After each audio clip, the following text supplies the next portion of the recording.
Hello Scrapers! In this tutorial, I'll show you how to use Outscraper powerful enrichment services. So let's dive right in.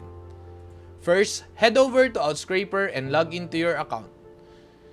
Next, choose the services that you want to use. For this demonstration, we'll use Google Maps Scraper and find restaurants in USA.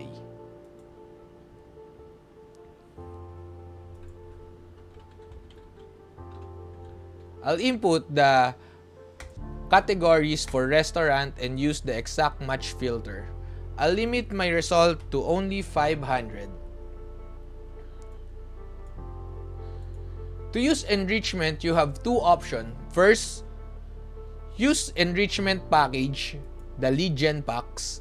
These are pre-configured packages allow you to apply multiple enrichment types with just one click. Perfect for standard workflow. So you can just click this one, select package, or this one, select package. The next option is click this all enrichment button.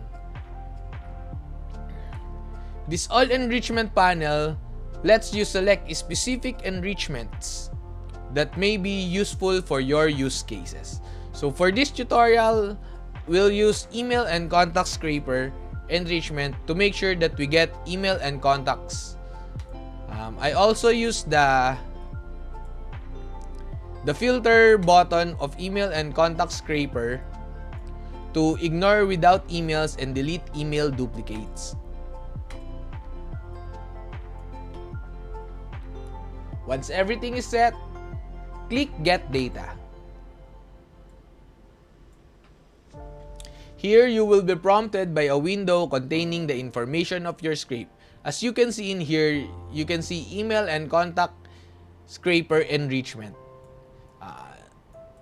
Once everything is set, hit confirm and let Outscraper do its work.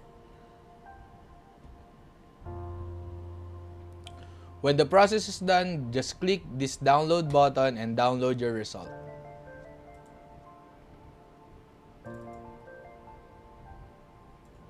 Now you have a comprehensive list of business complete with emails and contact information.